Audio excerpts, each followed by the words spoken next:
CIA was founded in 1947.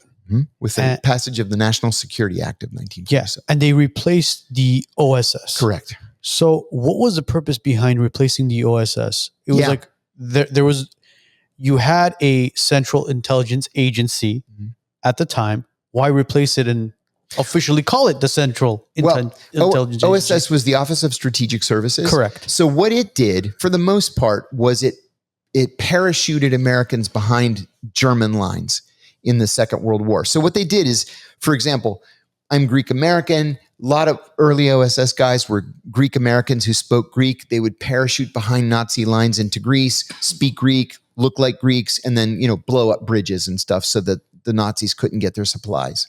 So it was Greeks and Italians and a lot of German Jews. So they were Jews who spoke German but could pass as German citizens. Yeah. And it was mostly sabotage. So after 1945, all of a sudden, with the dropping of the 2 atomic bombs, we're a superpower. We had never been a superpower before. And the British convinced President Truman, you need a serious intelligence service. You don't have one. OSS essentially ceased to exist once the war ended. Everybody just went back to Wall Street and they went back to their law firms and their jobs that they were doing. And so Truman asked the British MI6 station chief in New York. It's funny, he wasn't even in Washington. He was in New York to help us create this organization that's going to be the central repository for all analysis and operations. We're going to call it the Central Intelligence Agency. There was serious pushback by J. Edgar Hoover at the FBI. And Hoover said, we don't need any CIA. I can be the head of both the FBI and the CIA. CIA should be part of the FBI. And Hoover started going to Capitol Hill to try to convince important members of Congress to vote against this National Security Act, which also created the National Security Council. So Truman told a lie, which was very important historically. He called Hoover in and he said, you're right. We're going to create this CIA and it's going to be a division of the FBI. But you've got to go back to the Hill and tell everybody to vote yes. Well, there was never any intention to make the CIA an adjunct of the FBI. And so the National Security Act of 47 was passed. Truman signed it into law. The CIA was created. Hoover was humiliated. And so the CIA and the FBI, for all intents and purposes, never cooperated between 1947 and the 9/11 attacks. And in 1949, Mossad was created. Correct. So I want to ask you this. Is it a coincidence that in 1948 you have the CIA created and then in 1949 you have Mossad created? Did they work hand in hand together or are they completely two separate different agencies? Oh, they're two separate agencies. And we've never been as close with the Mossad as we are with, say, the Five Eyes, the other four partners of the Five Eyes. Five Eyes are US, UK, Canada, Australia, New Zealand. Yes. But the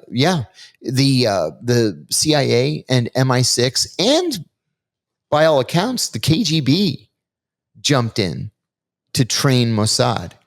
Keep in mind also that Mossad was different than all these other intelligence services because the Israelis couldn't lose. If they were to lose, everybody dies. They're going to be pushed into the sea, right? So they didn't have rules and laws like all these other services had. So how much influence does Mossad have on the CIA and U.S. foreign policies? It's not specifically the Mossad that has influence over foreign policy. It's the Israel lobby in the form of AIPAC and very wealthy Jewish Americans. You know, and that wasn't even really the case until the Nixon administration. You know, I heard something the other day from a history professor that I had never heard this before.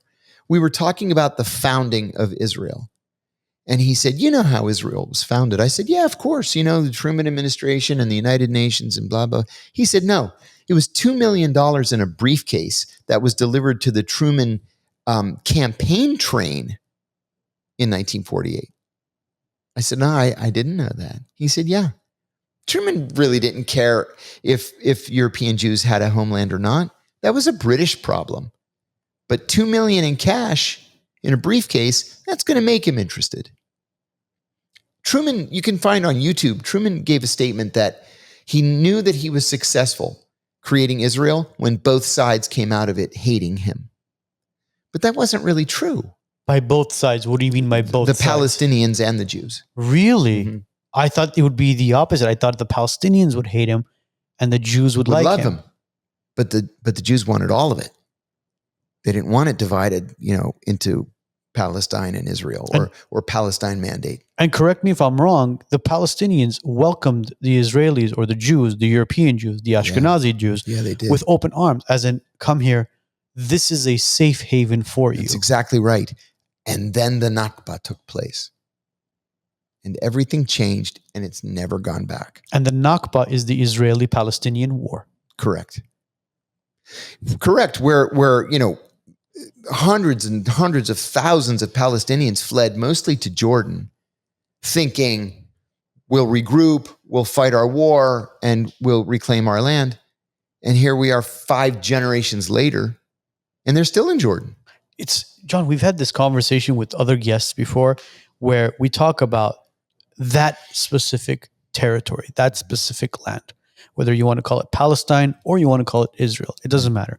But when you look at the history behind it and the people who were the original settlers, the people who were there 3,000 years ago, right? Whether they were Muslim, whether they were Christian, or whether they were Jewish. When you talk about anti-Semitism or you talk about the Semites themselves, right. If you put a Palestinian and a real Israeli or a real Jew next to one another, you can't tell them apart. No, you can't. They're the same people. Exactly. But it's the European Jews that came in. That's it. That infiltrated that land or that area. And a lot of governments, whether it's the United States government, the European government, and completely screwed everything up.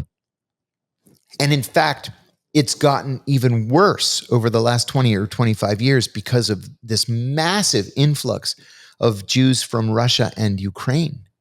So it's pushed the Israeli electorate even further to the right. But you're absolutely right. It was, people, they hated the British, of course, because the British were the colonial power, but they got along with each other. They worked together. They all owned land and cultivated oranges and olives and, Did you enjoy that clip? Click over here to watch the full episode and click over here to subscribe to the WiseNuts podcast YouTube channel.